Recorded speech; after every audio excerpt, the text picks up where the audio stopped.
中国的经济整个发展就开始当然只是速度的问题而已，但必然是往下在走。老师，你同意这样的看法吗？您怎么看待中国经济整体现在的整个发展？我们远的不讲啊，就讲最近。我们知道这个前一次这个节目里我们还讲到过，前面的节目讲过，就是中国最大的房地产巨头恒大公司，这个突然要近乎于倒闭，现金流断掉，那么欠的债还不上，现在不仅是冲击中国的股市、中国的房地产业，而且冲击到华尔街了。那么就是这种局面已经影响到中共经济。中共经济表现出现在因为房地产业这个经济支柱快撑不住了，有每况愈下的兆头了。那么从常规思维来理解的话，那这个中国怎么会突然限电呢？那不是经济上自杀吗？好像现在看起来真的有点这种味道。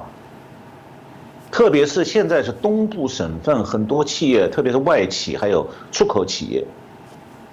现在正是在赶美国秋冬季消费品销售旺季订单的关键时刻，是最后一批货要赶快出海送美国的。你赶不上订单，占企业1年大半的生意的订单就要泡汤。那不光是这样，那台湾是有2/3的上市公司在中国是有经营的，那么这次断电可以讲也让他们受创很深。我看到台湾经济日报报道说，台湾的这个 PCB 就是印刷电路板，还有散热、被动元件、制鞋、线缆、机械和橡胶这其他产业，现在都因为中共断电成为重灾区了。那么从全球经济全球化的角度来看的话，这种状况毫无疑问也会冲击到全球供应链。因为经济全球化最大的特点就是说生产过程的国际化，那么还有一个特点就是，你发达国家的批发零售企业不再靠本国提供商品了，而是依赖别的国家提供商品。那么所以一旦全球供应链上某个国家突然发生意外状况，那引起的这个供应链的冲击就非常大。那么实际上去年以来我们已经看到了很多这样的现象。那么首先是疫情导致一些国家的生产线被迫关闭，导致货源中断，首先是中国，然后是现在是越南。那么其次就是疫情中断和导致了生产和运输也中断，然后就海运的货柜原来的流程被打乱，又引起了供应链上产品出来了，但是不能及时发货运货。然后再次个就是以芯片生产为代表，这个供应链紧张，那么供应链上有些企业遇到火灾，加上还有某些用户抢货囤积，就打乱了芯片供应链的正常供求秩序，导致芯片紧张，引起下游产业，比方讲汽车制造，这个不得不压缩产能。那么现在中国这个世界工厂又发生不定期停电，你还不知道它什么时候恢复正常供电。那如果就这样下去了，这种状况不但是让制造业厂家不知所措，而且让下游客户也不知道怎么样来应对了。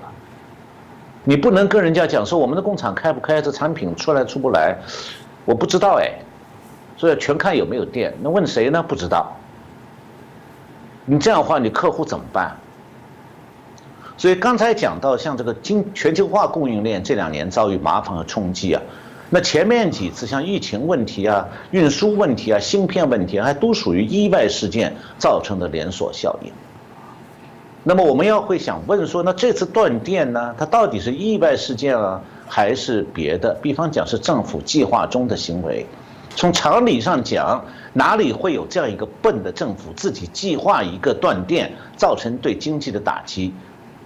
不过还好了，中共不是民选的了，人家是拿枪坐在那里的，就跟山寨的山大王一样，山大王不要选举的啦，所以他也不在乎。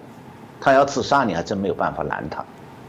那么现在可以讲，到现在为止，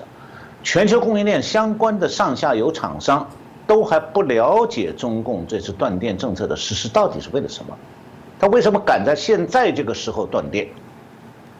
那如果对企业来讲的话，你如果连中共要断电的原因都搞不清楚，你自己就没有办法制定自己企业的合理的对策。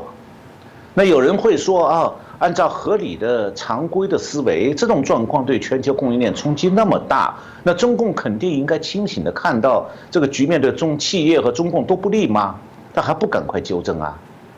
这种看法有点幼稚。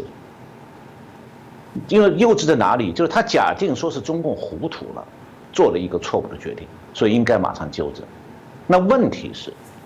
到底是中共糊涂了，还是世界各国的企业糊涂了？